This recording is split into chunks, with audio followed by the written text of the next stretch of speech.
नमस्कार, जय हिंद, जय भारत।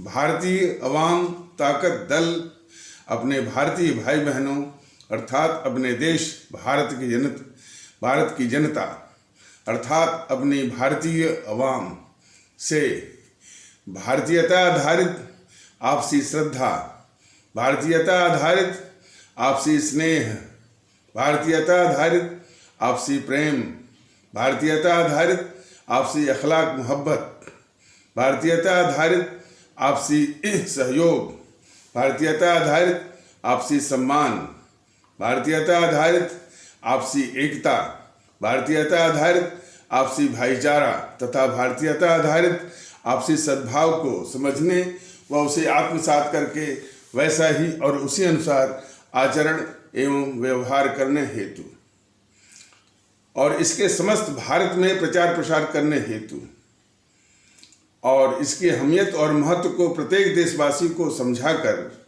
उसे अपनाते हुए वैसा ही और उसी अनुसार आचरण एवं व्यवहार करने हेतु और प्रत्येक देशवासी को अपना ही भारतीय भाई बहन मानकर, समझकर, अपनाकर उनके साथ वैसा ही और उसी अनुसार आचरण एवं व्यवहार करने हेतु सतत, सदैव और हमेशा अदब के साथ, आदर के साथ अर्ज करता है, विनती करता है।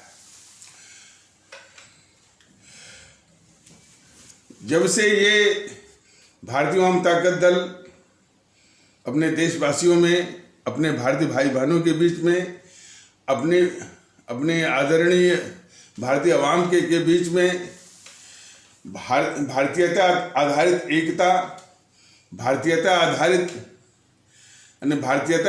आपसी एकता, भारतीयता आधारित आपसी भाईचारा, भारतीयता आधारित आपसी सद्भाव इत्यादि को अपनाने के लिए जब से ये मुहिम चला रहा है और साथ साथ ये भारतीयता आधारित आपसी एकता, भारतीयता आधारित आपसी भाईचारा, भारतीयता आधारित आपसी सद्भाव इत्यादि को स्थापित करने के रास्ते में जो बाधाएं हैं, जो कांटे हैं, जो दिक्कतें हैं, उनको उजागर करने के लिए ये जो भारत विरोधी शक्तियां हैं उनको भी बेनकाब करने में जो जीएनपीसी और जीएनपीसी व गांधी नेहरू परिवार चांडाल चौकड़ी काकस के नेहरू और मोहनदास करमचंद गांधी इत्यादि की असलियत को बेनकाब अपने भारतीय अवाम के सामने कर रहा है, तब से वो जीएनपीसी के, खासकर जीएनपीसी के जितने भी वो मीडिया वर्ग में खास करके वो एक पत्रकारों का गिरोह है, लुटियन पत्रकारों का गिरोह है, वह जो है लुटियन पत्रकारों का गिरोह और कभी कभी जीएनपीसी के कार्यक्रमों में इस तरह से यानी उसके नेहरू के पापों को झुठलाने के प्रयास जो है वो दिख रहे हैं। तो और वैसे तो ये एक मैनिया टाइप का कि वो स्वतंत्रता सेनानियों में सिर्फ सावरकर का नाम, सावरकर को केंद्रित करके एक बहस और एक मैनिया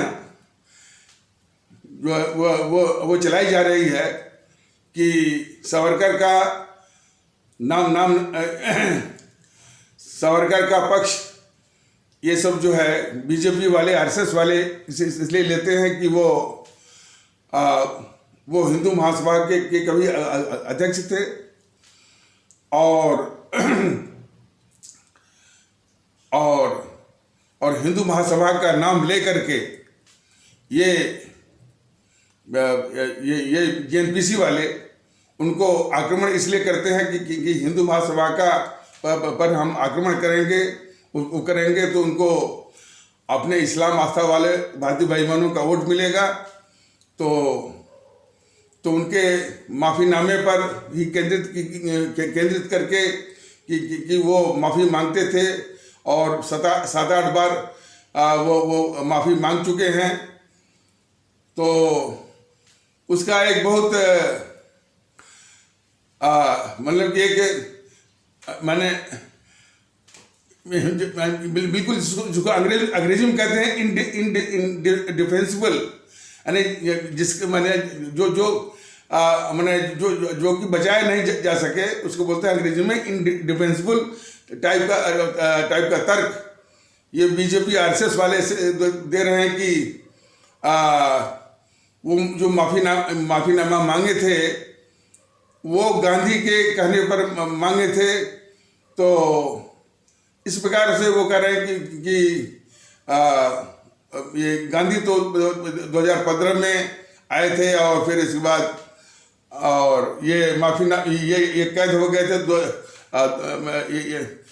हाँ, गांधी तो आए थे 1915 में और ये कैद हो गए थे 1909 से ही, और 1909 से 13 तक जो है ये कई माफ़ीनामा 5-6 मांग चुके थे।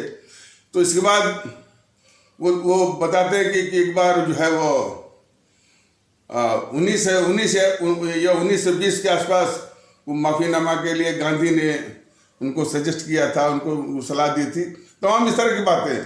तो एक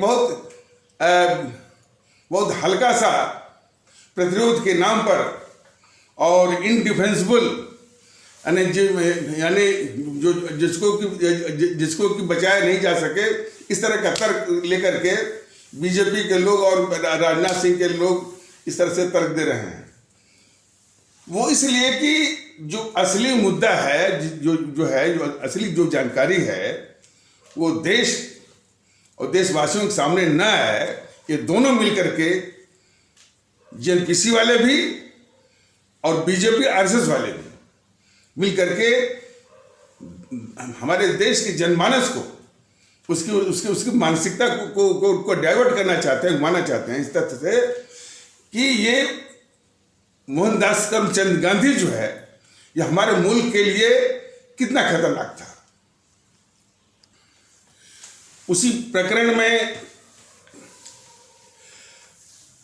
यदि कोई बहुत गहराई से देखेगा, जिस गांधी को इस जेएनपीसी खुद इस देश के सबसे बड़े दुश्मन, सबसे बड़ी गद्दार, सबसे बड़े देश को लूटने वाली सारी संस्थाओं को बंधक बनाकर अपना सत्ता हथियाने का जो है वो सत्ता हथियाने की साजिश को पूरा करने वाली, हमारे आम भारतीय भाई बहनों को नारकीय जीवन देने वाली, इस देश को तार करने वाली और कुछ ही अपवादों को छोड़ करके एक शातिर अपराधियों का एक गिरोह और सबसे खूंखार औपनिवेशिक ताकत, ये चरित्र है जेएनपीसी का। लेकिन इसके साथ साथ लुटेन पत्रकारों को देख लीजिए कि ऐसी ताकत के पक्ष में हमेशा माहौल बनाते हैं और उसकी किसी भी पक्ष में माहौल बनाते हैं और उसके किसी भी वो खतरनाक जो करतूत है, देश की गद्दारी है, इस पर किस सफाई से वो पर्दा डालते हैं। इसलिए इस देश को हमेशा याद रखना चाहिए कि हमारा देश जो है वो आम भारतीय भाई बहनों का है, लेकिन आम भारतीय भाई बहनों का सुकून छिन गया है, उनका चैन छिन गया है।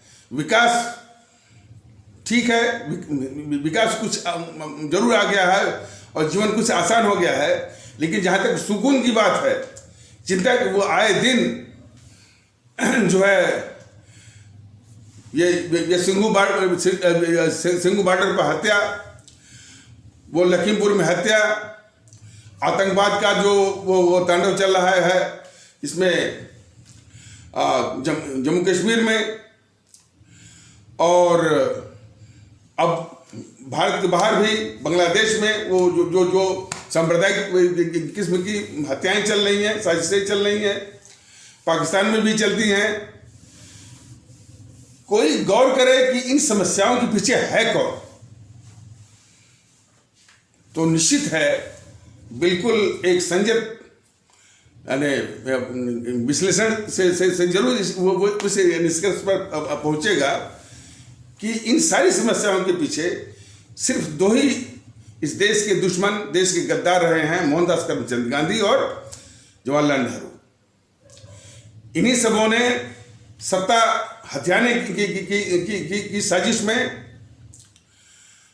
जो है वो देश बंटवाया और पाकिस्तान बनवाया, और जब पाकिस्तान बना तो उसी से बांग्लादेश बना, और फिर पाकिस्तान बना तो पाकिस्तान से वो आतंकवाद बना, और जो है पाकिस्तान बना तो कश्मीर की समस्या आई, कश्मीर में आतंकवाद आया।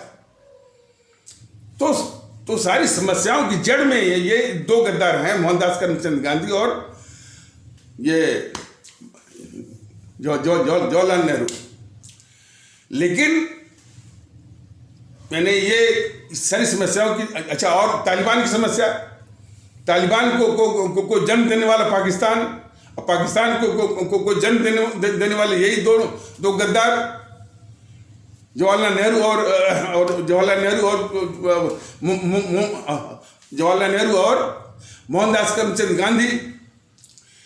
तो ये देश को जानना चाहिए आज जितनी समस्याओं से भारत घिरा है और जितनी समस्याओं को झेल रहा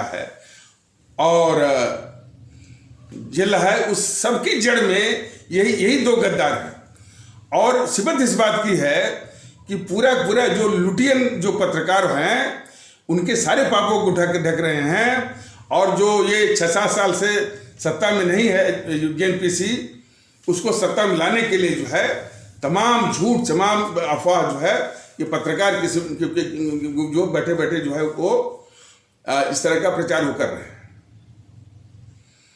अब उन पत्रकारों के विषय में भारतीय जनता दल ने, देखिए, ये सारी इतना बड़ा दिमाग लगाना, और हमारे जो आदरणीय भारतीय भाई बहन हैं, हमारी जो आदरणीय भारतीय अवाम है, उसके ऊपर इतना बड़ा दिमागी बोझ डाला कि वो इस बात की क्या विश्लेषण करे कि इस पत्रकार ने क्या कहा, उस पत्रकार ने क्या कहा, और जो है इनकी कितनी बड़ी साजिश है। तो और हमारी भारतीय अवाम जो है वो अपने खुद की जिम्मेदारियों में, अपने पारिवारिक जिम्मेदारियों में, अपनी सामाजिक जिम्मेदारियों में खुद इतना परेशान है, कहाँ तक वो दिमाग ये लगाएगी कि इनकी कितनी बड़ी साजिश किया, और इस पत्रकार ने ये कहा, इस पार्टी ने ये कहा। ये बहुत बड़ा अन्याय है। इसलिए भारतीय जनता दल सबसे बड़ा एक निचोड़ ला करके बस दो ही बात कहता है अपने आदरणीय भारतीय अवाम से कि, और इस चीज़ को बिल्कुल अपने पास, अपने दिल दिमाग के पास या अपनी छाती के पास वो बिल्कुल वो हमेशा रखिए कि हिंदू मुस्लिम के बीच में 1857 के पहले कोई समस्या नहीं थी, कोई समस्या नहीं थी। और वो 1857 में वो हिंदू मुस्लिम एकता हर रूप में वो प्रदर्शित हुई थी, और वो हमारे लिए एक बहुत बड़े एक आदर्श के रूप में, शिक्षाप्रद के रूप में वो 1857 जो हमारी वो क्रांति थी, उससे सबक लेने की जरूरत है, उससे सीख लेने की जरूरत है, और उसके आधार पर अपनी इन सारी समस्याओं का वो निराकरण ढूंढने की आवश्यकता है। 1857 में जो एकता, और वो एकता खास करके हमारे हिंदू और मुस्लिम के बीच में, या हमारे हिंदू सनातन आस्था वाले भारतीय भाई बहनों के समाज और इस्लाम आस्था वाले भारतीय भाई बहनों के समाज में जो एकता देखने को मिले, एकता इसके पहले भी थी, लेकिन वो एकता जो है उसमें प्रदर्शित हुई। और अब उसके विस्तार में हम जाएंगे नहीं, इसलिए कि मुख्य विषय ये भटक जाएगा।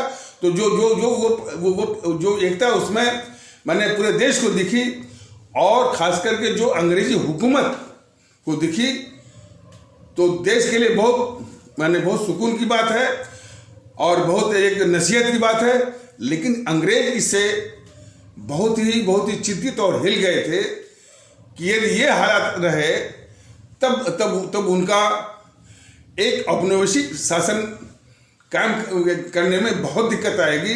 इसलिए इस एकता को तोड़ना है। उसी एकता को तोड़ने के लिए इसने अपने तत्वाधान में, अपने संरक्षण में या आश्रय दे करके कई तंजीमें वो बनवाई समय समय पर। पहली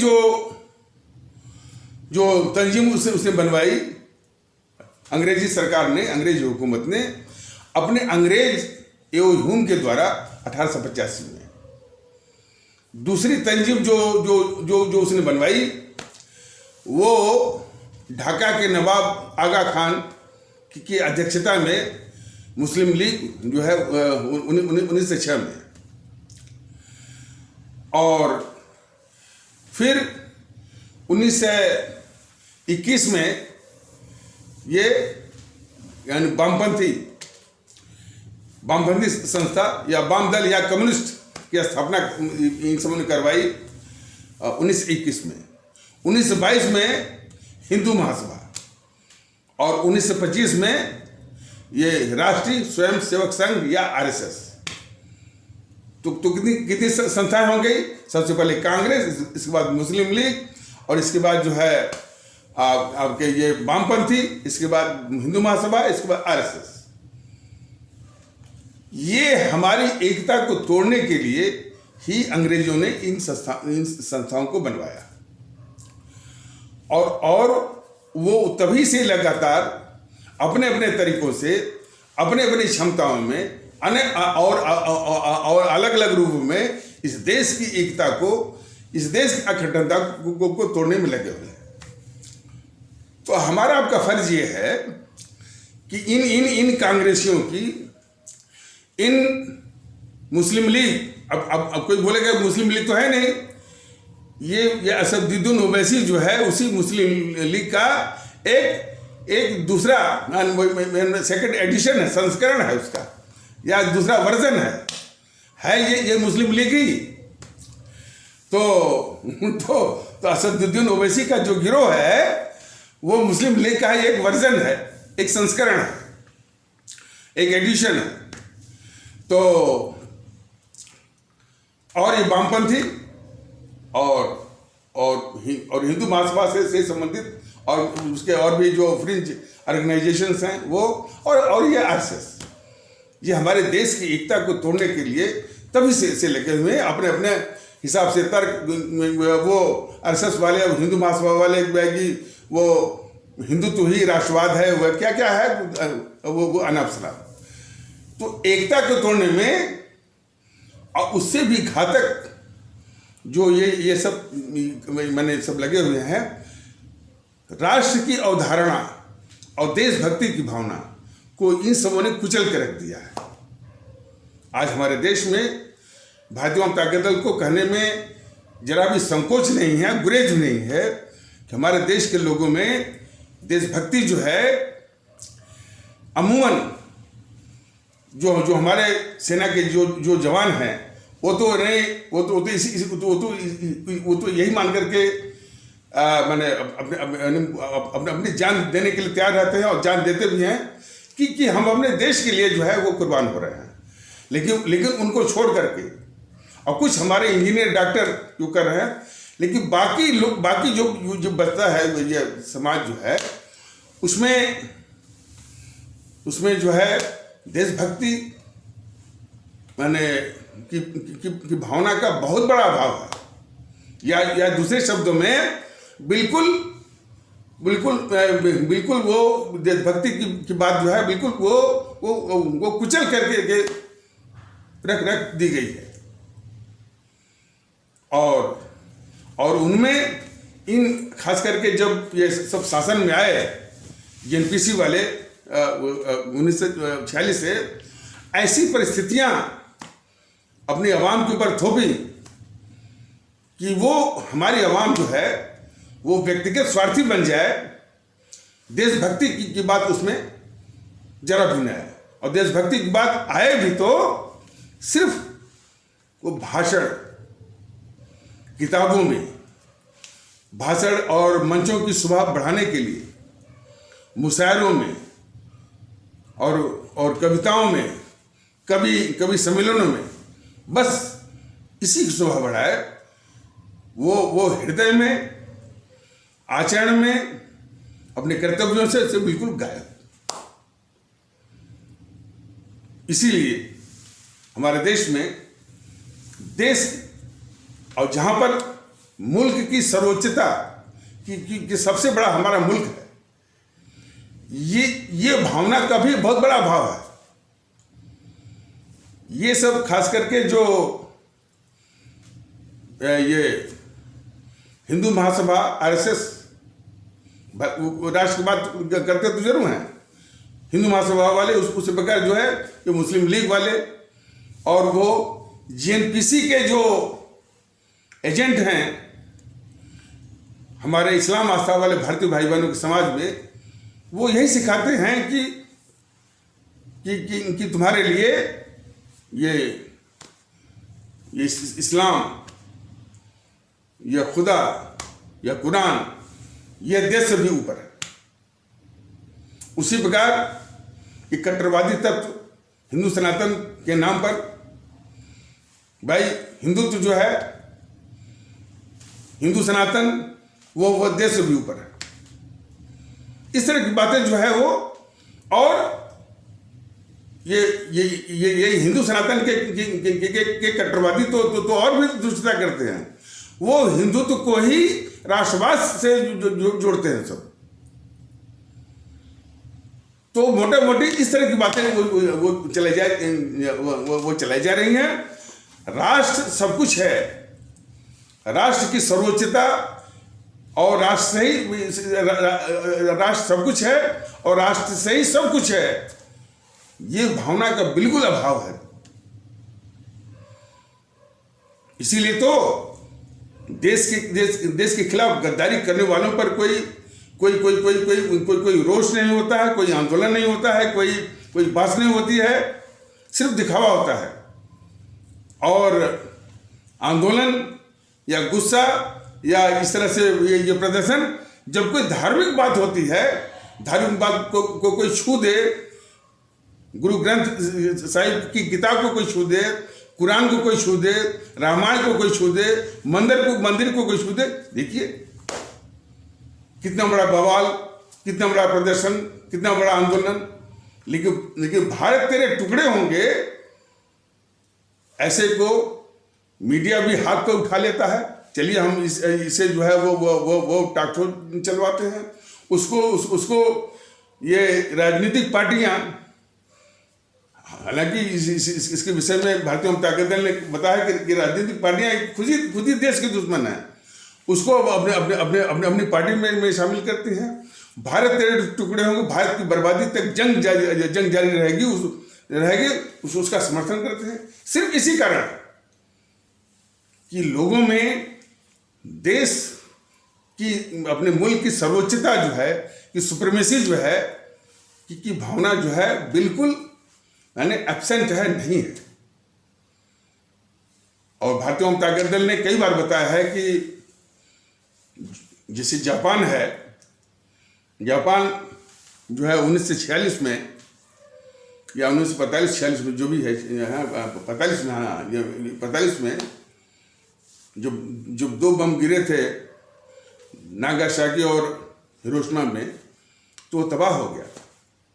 लेकिन जापान उस खाक से, उस राख से उठ खड़ा हुआ। आज आर्थिक ताकत, तकनीकी ताकत और व्यापारिक ताकत में वो विश्व के प्रथम नेताओं में से वो अग्रणी है। और वो सिर्फ इसलिए अग्रणी है कि वहाँ के नागरिकों के लिए जापान जो है सर्वोच्च है।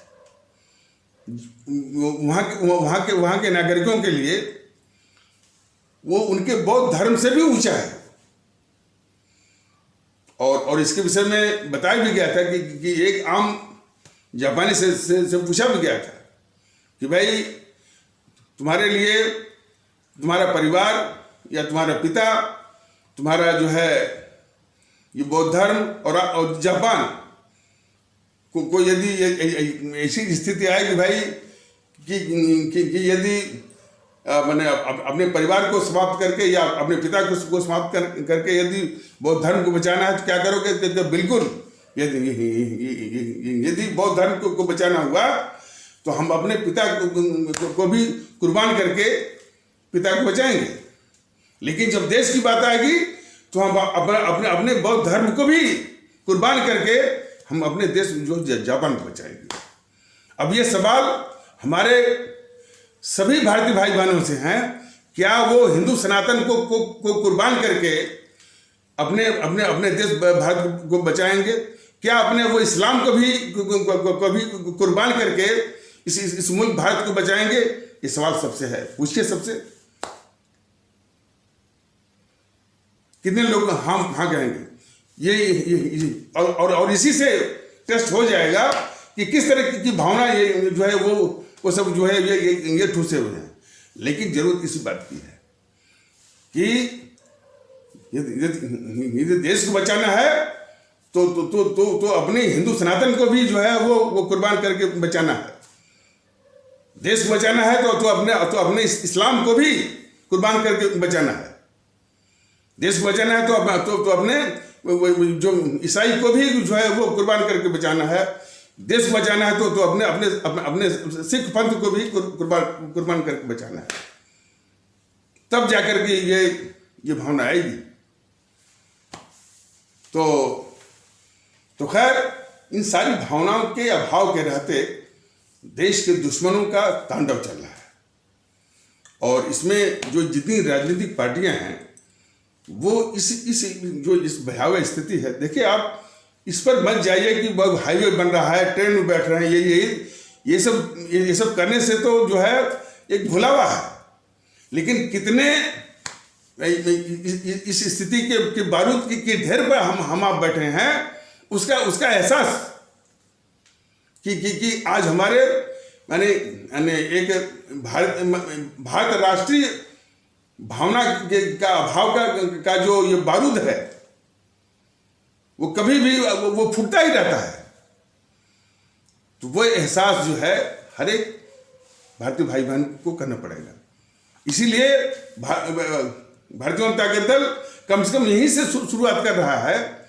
और हम तो मतलब कि बहुत अपने को सुकून मानते हैं कि ये अपना जो संगठन है भारतीय जनता दल, इसके निर्माण, इसके पंजीकरण के पहले जो हम जिस विषय पर लोगों को जागरूक कर रहे थे कि राष्ट्रभक्ति और भारतीय एकता, आज मैं सोच रहा हूं कि मैंने किस ईश्वर की प्रेरणा से, किस खुदा की प्रेरणा से मैं जो ये काम शुरू किया, ये बहुत जरूरी है। और आज उसी की जरूरत है। आज राष्ट्रभक्ति की जरूरत है और भारतीय एकता की जरूरत है। इसीलिए संगठन उसी के अनुरूप, इसका नाम भी है भारतीय अवाम ताकत दल। राष्ट्रभक्ति और भारतीय एकता के आधार पर अपने अवाम की ताकत को वापस लाना है। और ये जान लीजिए कि हमारा संगठन जो है, ये भारतीय अवाम ताकत दल अपनी आवाम को ताकतवर बनाना चाहता है। और यह भी अकाट सत्य है कि ताकतवर तभी बन सकती है जबकि वो एक हो। ये सारी जो पार्टियां हैं वह आपको और आप आदरणीय भारतीय अवाम को वो खंड खंड करके, तोड़ तोड़ करके आपको कमजोर से कमजोर बनाना चाहती है। इस फर्क को हमारी अवाम, हमारे आदरणीय अवाम जो है वो बहुत गौर से समझे और बहुत गौर से इसको देखे। और यही चीज जो है भारतीय जनता का दल अपने आदरणीय भारतीय भाई बहनों को बताना चाहता है कि भारतीय जनता का दल आपको ताकतवर बनाने के लिए, सबको एक साथ मिलाने के लिए, सबको एक सम्मान के साथ, इज्जत के साथ बराबर ये प्रयास कर रहा है।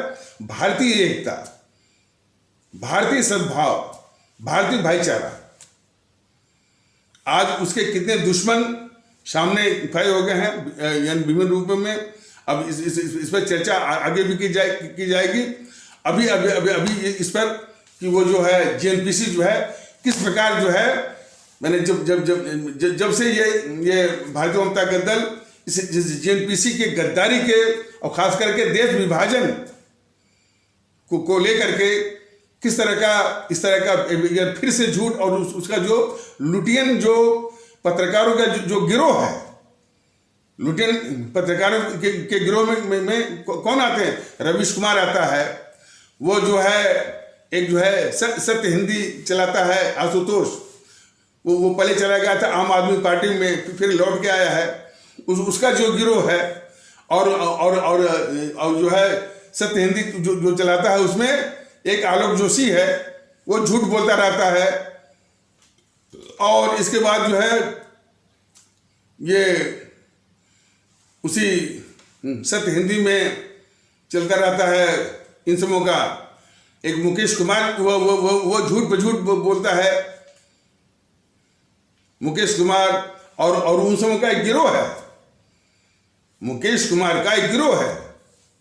तो वो कभी इतिहासकार सब बुलाते रहते हैं, कोई राम पुनियानी है और वो और अशोक वानखेड़े, राहुल श्रीवास्तव, आलोक जोशी हो ही गया।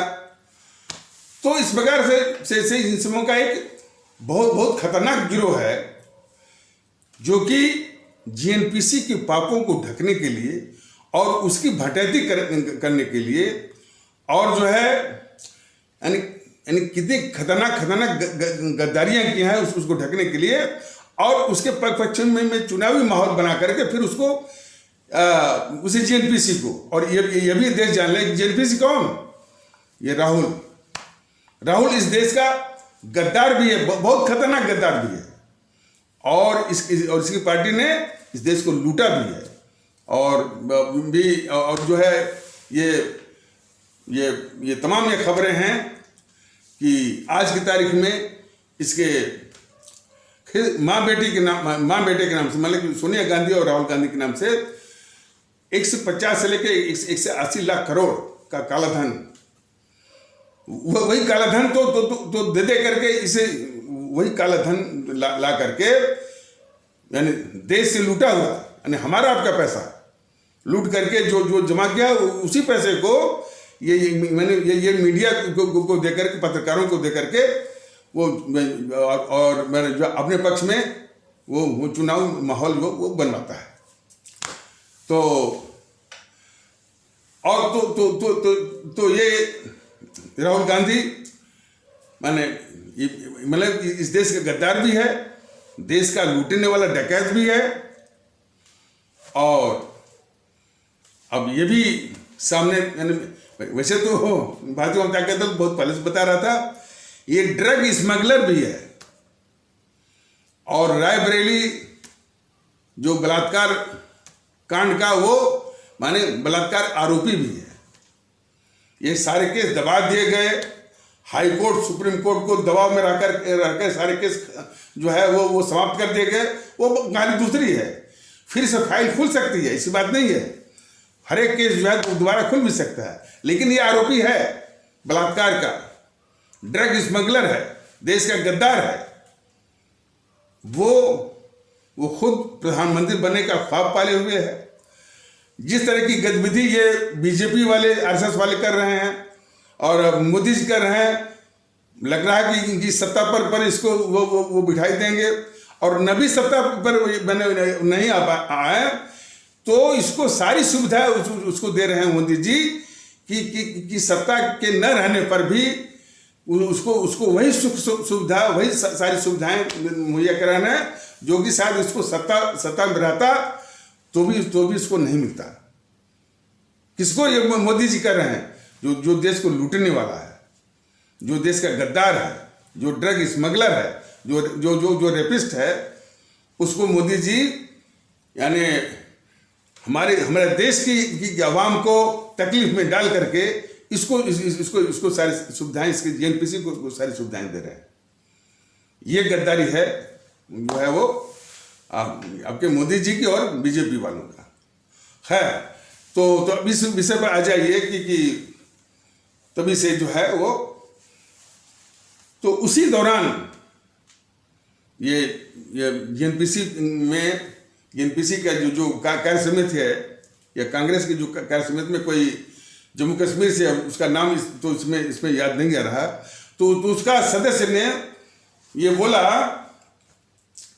कि सरदार पटेल जो है जो जम्मू कश्मीर को पाकिस्तान को दे देना चाहते थे। देखिए ये बात वो जो कह रहा है वो गद्दार जम्मू कश्मीर वाला जो जेएनपीसी तो खुद ही गद्दार है, उसके जितने भी लोग हैं वो देश के गद्दार है, तो इसमें कोई शक नहीं। अब ये बीजेपी इसको गद्दार नहीं मानती है। बीजेपी की यही गद्दारी है मुल्क के खिलाफ। मैंने बताया कि मुल्क और देश की अवधारणा को कोई इन सबों ने, चाहे जेएनपीसी हो, चाहे आरएसएस वाले हो, चाहे ये बीजेपी वाले हो, इन सबों ने मुल्क की अवधारणा को कुचल कर रख दिया है। मुल्क की सुप्रीमेसी, देश की सर्वोच्चता की अवधारणा को भी यानी इन सबों ने बड़े सुनियोजित ढंग से इन सबों ने मिलकर के जो है वो कुचल दिया है।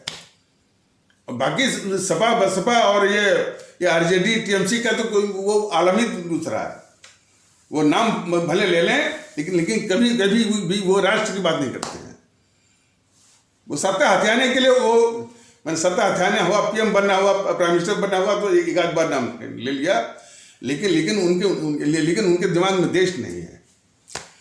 तो और न तो देश है न तो देश की सर्वोच्चता है।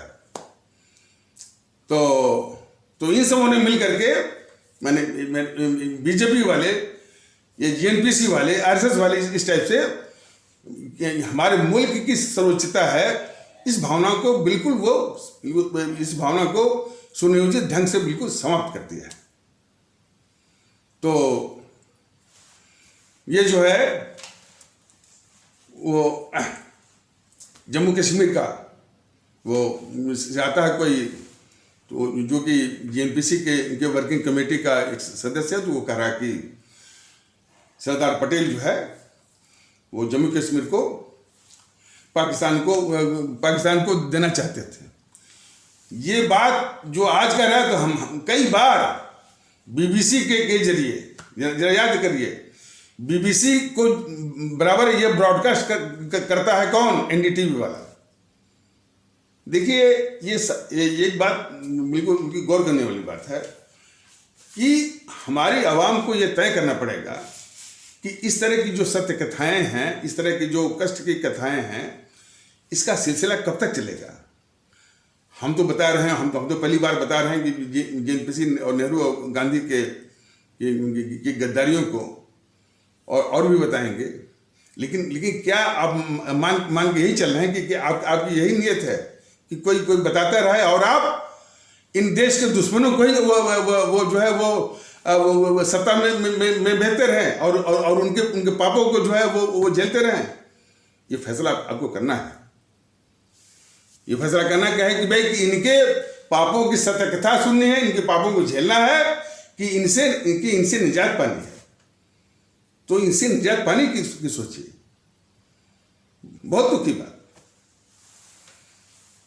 तो वो कह रहा है कि हाँ, इसके पहले ये बीबीसी को जानते ही हैं, तो बीबीसी कई बार मैंने देखा है कि वो अब यूट्यूब यूट्यूब पर भी कोई देख सकता है। कई बार यूट्यूब मैंने उस यूट्यूब पर जो बीबीसी का आता है कि सरदार पटेल जो है वो जम्मू कश्मीर को नहीं मिलाना चाहते थे, वो देना चाहते थे, वो तरह से और तरह से तर्क करते हैं कि वो चाहते थे कि जूनागढ़ और हैदराबाद के बदले कश्मीर उसको दे दिया जाए। वो यानी तो तमाम तरह के वो तर्क इस तरह से वो मैन्युफैक्चर करते हैं। वही चीज जो है, वही गंदगी और वही देशद्रोह की बात जो है आज जो है वो जो जम्मू कश्मीर वाला है वो कह रहा है कि भाई कि सरदार पटेल जो है वो जम्मू कश्मीर को देना चाहते हैं। और इतना ही नहीं, वो कह रहा है कि वो जिन्ना के एजेंट थे। अब इन बातों में देश जानता होगा कि सरदार पटेल आज न होते तो ये जो भारत का स्वरूप ही न होता, ये भारत का स्वरूप ही नहीं होता। और जो कि 562 रियासतों को मिलवाया तब जाके भारत बना। यह देश को जाना चाहिए और इस गद्दार जेएनपीसी को भी जाना चाहिए। गद्दार जेएनपीसी की यदि 562 रियासतें मिलकर भारत न बना होता तो नेहरू जो है वो पीएम भी नहीं बनता, सत्ता में भी नहीं आते। तो और तुम भी इस तरह के भारत पर शासन नहीं कर पाते। तो गद्दारी करो तो गद्दारी करो और इतना झूठ मत बोलो कि सरदार पटेल ने कम से कम 562 रियासतों को मिलाकर के ये भारत बनाया। ये बहुत बड़ा योगदान है। उसके विषय में तो कई लेखकों ने लिखा है कि अरे भाई इनका योगदान तो प्रभु कृष्ण से भी ज्यादा है। मैंने महाभारत में भारत को एक करने के लिए जो महाभारत हुआ तो 18 अक्षौणी सेना का नाश हुआ, तब जाकर के ये इस तरह से वो स्थापित हुआ। सरदार पटेल ने बगैर कोई युद्ध किए 562 रियासतों को मिलाया। तो ये सब इनकी गद्दारी को देखिए जेएनपीसी वालों को। लेकिन बात बार बार वहीं को घुमाती है कि इसी जेएनपीसी को वोट कौन करता है, राहुल की सभाओं में कौन आता है, उसके प्रेस कॉन्फ्रेंस में कौन आता है। ये सारे गद्दार वही हैं कि जिनके रहते भारत बराबर हारेगा और इन गद्दारों का नाश करना है। और जहां तक जम्मू कश्मीर की बात है, और भारतीय जनता दल ने कई बार बताया है कि ये जम्मू कश्मीर, जूनागढ़ और हैदराबाद ये तीन ऐसे थे। बोले कि नहीं भाई हम न तो हम पाकिस्तान में मिलेंगे न भारत मिलेंगे, हम स्वतंत्र रहेंगे। तो खैर सरदार पटेल ने कुछ अकल लगाई, जूनागढ़ और हैदराबाद को तो ले लिया। जम्मू कश्मीर वाला जो जम्मू कश्मीर के रियासत के राजा थे वो हरि सिंह थे। तो हरि सिंह बोलते थे कि नहीं हम तो न तो पाकिस्तान में मिलेंगे न तो भारत में मिलेंगे। तो अब जम्मू कश्मीर को सिर्फ पाकिस्तानी नहीं, विदेशी ताकतें, ये ब्रिटिश, अमेरिका इत्यादि, उनकी भी नजर थी कि यदि ये जम्मू कश्मीर पाकिस्तान को भी मिल जाता है तब भी वो कब्जा जमा लेगा ब्रिटेन या अमेरिका। तो उनकी भी साजिश थी कि ये जम्मू कश्मीर जो है वो पाकिस्तान को मिल जाए। तो उन समयों की सतह पर पाकिस्तान ने अपनी सेना कबीलियों के भेष में भेज दिया। जब भेज दिया तो वहाँ इन्होंने हरि सिंह ने अपने किसी दूत को भेजा दिल्ली में। तो दिल्ली में देखिए पूरे विस्तार से नहीं, उसका सारा बस मैं बताऊंगा। तो सरदार पटेल से मिले वो हरि सिंह के दूत। तो सरदार पटेल ने स्पष्ट कह दिया कि भाई हम आपकी सहायता क्यों करेंगे, आप हमारे जो है वो माने आप तो भारत के अंग तो हैं ही नहीं, कि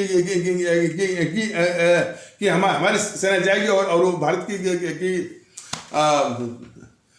रक्षा वो करेगी।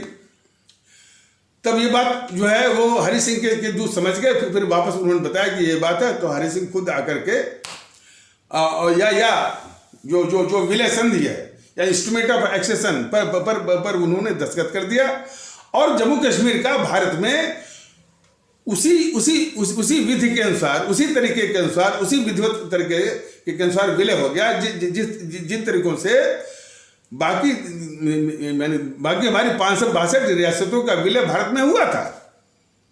तो कश्मीर का वो हरि सिंह के दस्तखत करते ही, हरि सिंह के द्वारा विलय संधि पर दस्तखत करते ही या इंस्ट्रूमेंट ऑफ एक्सेशन पर दस्तखत करते ही वो भारत का अभिन्न अंग हो गया। और इसके बाद जो है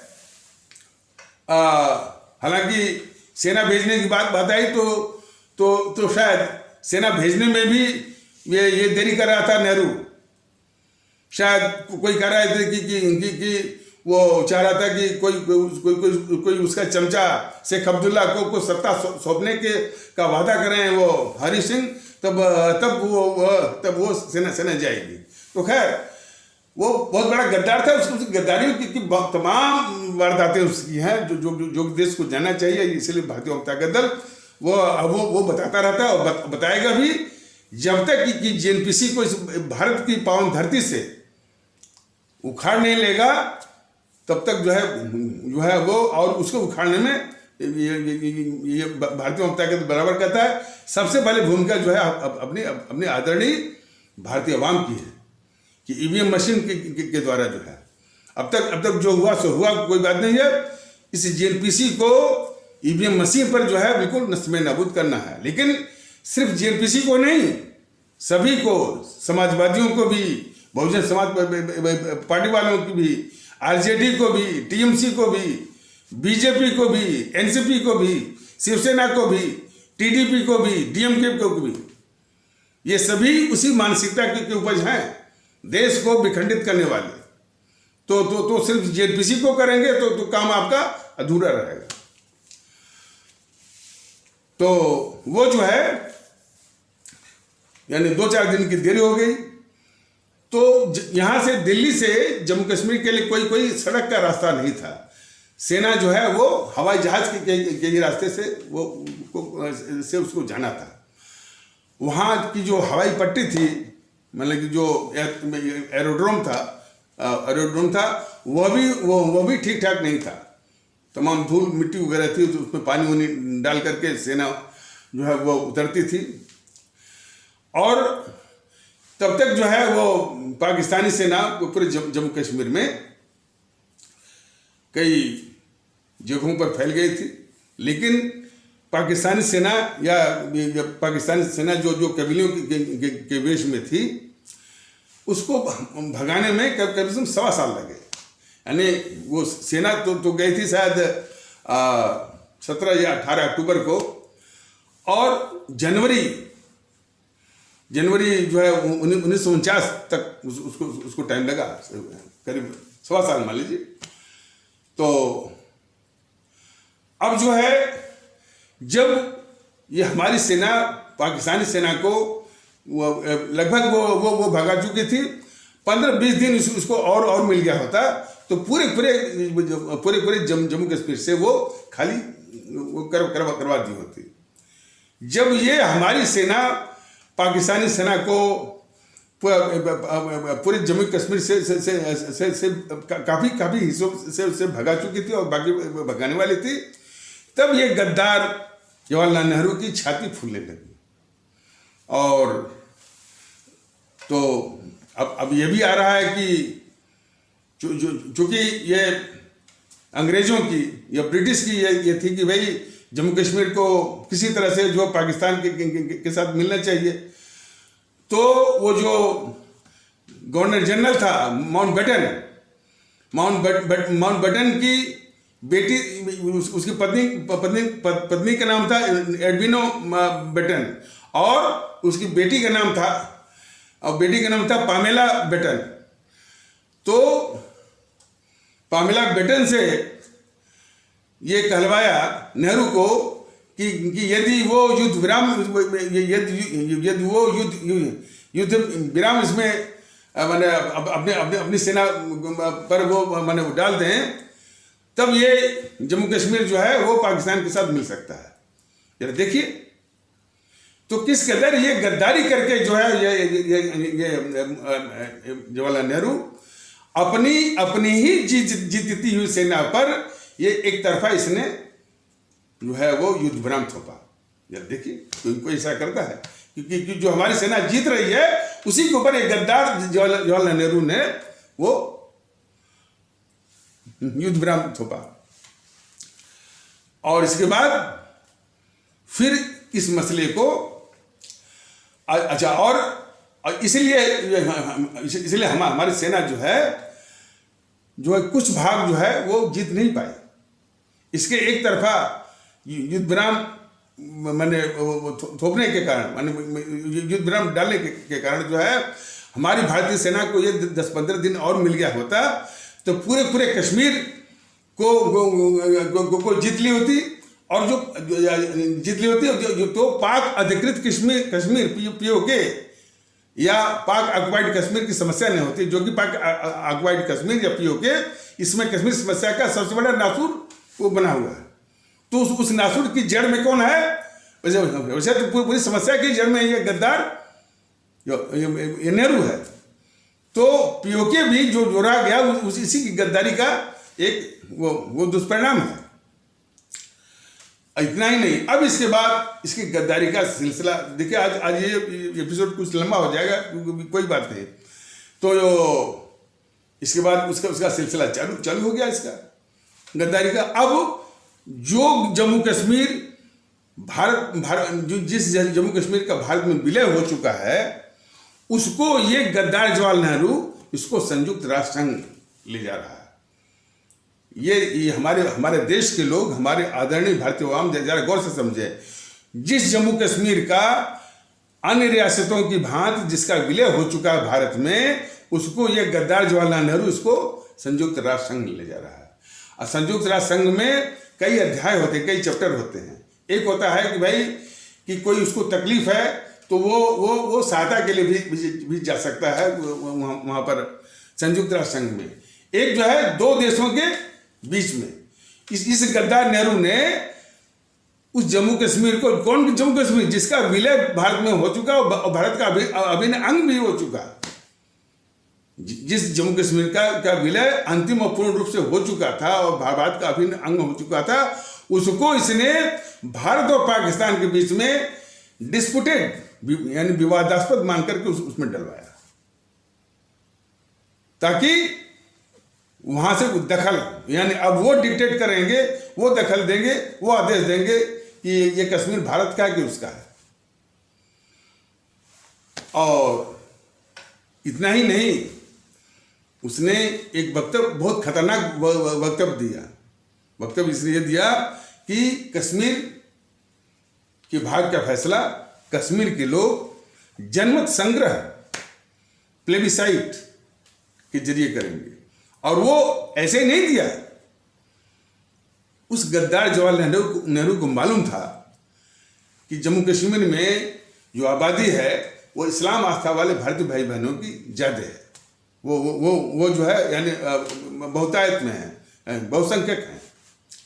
तो उनको पाकिस्तान के पक्ष में भुला करके, बहका करके, बरगला करके पाकिस्तान के पक्ष में उनको लाया जा सकता है और पाकिस्तान के पक्ष में जनमत तैयार किया जा सकता है। इसी घिनौनी यानी मंसूबे से उसने देश के खिलाफ ये वक्तव्य दिया कि कश्मीर यानी कौन कश्मीर है? जो कश्मीर इस देश का अभिन्न अंग हो चुका था, जिसका पूर्ण और अंतिम रूप से विलय हो चुका था, उस पर यह गद्दार जवाहरलाल नेहरू जो है वक्तव्य दे रहा है कि कश्मीर के भाग का फैसला कश्मीर के लोग जन्म संग्रह के द्वारा करेंगे। ये वक्तव्य जो है आज भी भारत के गले की फांस बना हुआ है। बराबर ये पाकिस्तान याद दिलाता है कि आप अपने प्रधानमंत्री के वक्तव्य को याद करिए। उसको किसी को क्या मालूम कि वो प्रधानमंत्री था कि इस देश का प्रधानमंत्री के रूप में सबसे बड़ा गद्दार था ये। तो ये उसने दिया, और इतना ही नहीं, इतना नहीं माना, फिर उसने इस जम्मू कश्मीर पर भारत का कोई नियंत्रण न हो, लेकिन भारत के संसाधन पर पलता रहा। देखिए ये देखिए गद्दारी की उसकी इंतहा, भारत के संसाधन पर पले लेकिन भारत का नियंत्रण न हो। तो इसने वो भारत के संविधान में छल करके, कपट करके, कुटिलता पूर्वक जो है इसने 2 धाराएं जुड़वाई, 370 और 35 से। हालांकि इसके विषय में भी बताया गया कि इसको जुड़वाने के लिए ये अपने चमचे शेख अब्दुल्ला को भेजा इनके पास, अपने बाबा साहब जो कि ड्राफ्टिंग कमेटी के चेयरमैन थे। उन्होंने इसी प्रावधान को देखा और उसके मुंह पर बोल दिया, शेख अब्दुल्ला के मुंह पर बाबा साहब ने बोल दिया कि अच्छा तो तुम खाएगा भारत का और गाएगा पाकिस्तान का। वो मुंह पर बोल दिए, और उसको ये कह करके भगा दिया बाबा साहब बी आर अम्बेडकर ने कि मैं अपने देश के साथ विश्वासघात नहीं कर सकता। ये बोलकर के उसको भगा दिया। तो इसके बाद जो है फिर जो है ये जो राष्ट्रपति थे राजेंद्र प्रसाद, उन पर दबाव डाला कि आप इस पर दस्तखत करिए। हालांकि उन्होंने भी विरोध किया। राष्ट्रपति के अधिकार वो थोड़ा सीमित होते हैं। जब उन्होंने आपत्ति उठाई तब उनको भी मैंने दाब दुब करके कि हम बाद में बहस कर लेंगे, पहले आप वो दस्तखत करिए। संविधान में इस तरह से जोड़ा जाना कहीं है ही नहीं। संविधान में 370-35 का जिक्र भी नहीं है। सिर्फ वो प्रेसिडेंशियल आर्डर से मैंने इतनी बड़ी कुटिलता, छल और कपट किया इस गद्दार जवाहरलाल नेहरू ने जुड़वा दिया। इस प्रकार जो है भारत के संविधान पर, भारत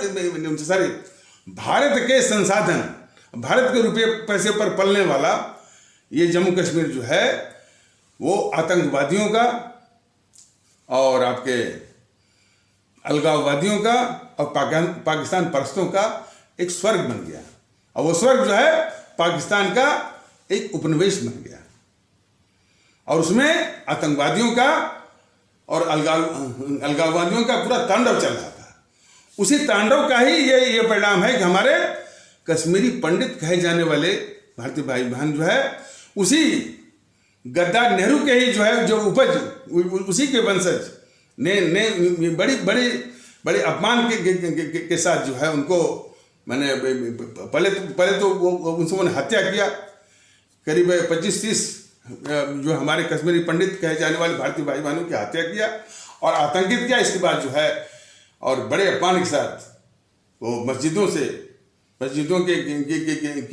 के लाउड स्पीकरों से कि अच्छा वो सब जो है इनको कश्मीरी पंडित में नहीं बोलते थे, वो आतंकवादी बोलते थे। इंडियंस क्या बोलते थे? इंडियंस। ये इंडियंस यदि अपनी सलामती चाहते हैं तो अपनी जायदाद, अपनी औरतों, अपनी बेटियों को छोड़ के चले जाएं। इतना बड़ा अपमानजनक। इस सब के पीछे जो है गद्दार नेहरू है। लेकिन आज इन सब टीवी चैनलों की गद्दारी देखिए, बीजेपी वालों की गद्दारी देखिए, आरएसएस वालों की गद्दारी देखिए, बाकी तो और पार्टियां तो गद्दारी से देश की हैं ही कि इस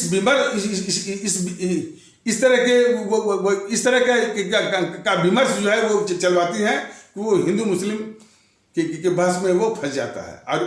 और कितनी और जो है इस तरह की जो है वो जो कश्मीरी पंडित जो हमारे भारतीय भाई बहन हैं जो कि कश्मीर छोड़ने को इस तरह से अपमानजनक ढंग से छोड़ने को जो मजबूर हुए और अपने ही देश भारत में, अपने ही आज़ाद भारत में शरणार्थी की जिंदगी, रिफ्यूजी की जिंदगी जीने को मजबूर हुए, उसकी जड़ में ये गद्दार नेहरू है, वही है। इस तथ्य को ढकने के लिए कितनी बड़ी साजिश जरा देखिए। कभी भी ये बीजेपी कभी भी नहीं कहती है, जेएनपीसी तो सवाल उठता ही नहीं है, और ये टीवी चैनल वाले तो ये तो नमूना है हमारे भारतीय भाई बहनों। इस तरह की तमाम समस्याएं हैं। तो इन समस्याओं का वर्णन आप कब तक सुनेंगे? तो इसलिए निर्णायक, इसलिए ये दूसरी आज़ादी की एक मुहिम है। हमारे पास अभी सीमित साधनों का भी एक संघर्ष चल रहा है, लेकिन आपकी ताकत के आगे सब बेकार है। यदि आप संगठित हैं, भारतीयता के आधार पर आप एक हो गए हैं, तो किसी का वो साधनों का कितना भी अंबार हो, कितने भी जो है पत्रकारों का, गद्दार पत्रकारों का गिरोह खड़ा हो, असली ताकत आप में है। और इसलिए आपको जो है वो ताकतवर ये बनाना चाहता है। और उस ताकतवर बनने का बस एक मात्र तरीका है, भारतीयता के आधार पर एक होइए। और इसमें जो बाधा है एकता में, क्या बाधा है कि सबको सम्मान के साथ लाइए, सबको सम्मान के साथ। और जो है किसी की बात आपको नहीं सुनना है। जो कोई सुनाता है कि भारतीय जनता दल आ जाएगी तो हिंदू सनातन वो खतरे में पड़ जाएगा, धर्म खतरे में पड़ जाएगा, फलाने हो जाएगा, ढेकाना, सब बेकार। हमारा देश मजबूत रहेगा, हमारा देश सुरक्षित रहेगा तो हिंदू सनातन भी सुरक्षित रहेगा। हमारा देश मजबूत रहेगा, हमारा देश सुरक्षित रहेगा तो हमारा इस्लाम भी सुरक्षित रहेगा, महफूज रहेगा। और हमारे इस्लाम आस्था वाले भारतीय भाई बहन भी सुरक्षित रहेंगे, हमारे हिंदू सनातन आस्था वाले भारतीय भाई बहन भी सुरक्षित रहेंगे, महफूज रहेंगे।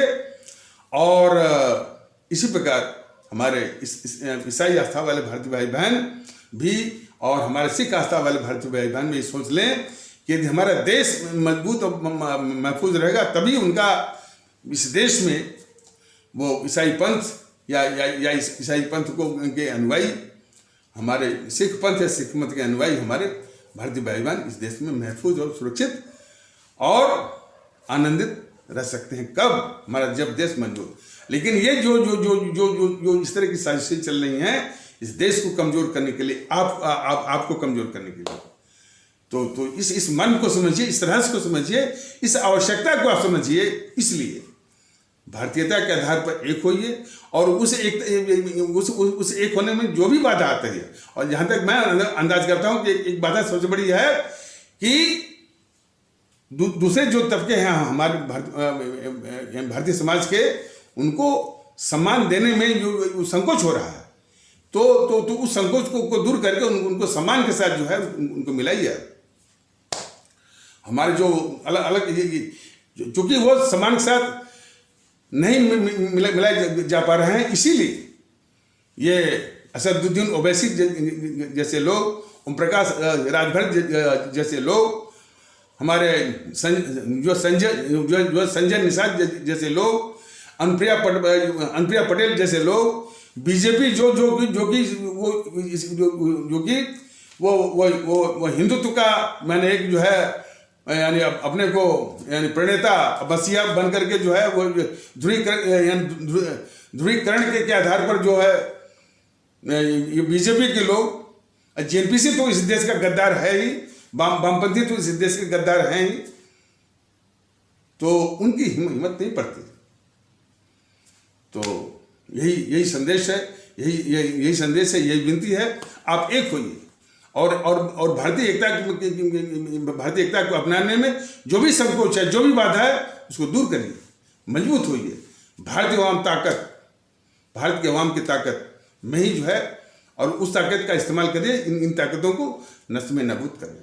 तो इन्हीं आवश्यक शब्दों के साथ इस आवश्यक परिचर्चा को यहीं पर विराम दिया जाता है। तब तक के लिए नमस्कार, जय हिंद, जय भारत।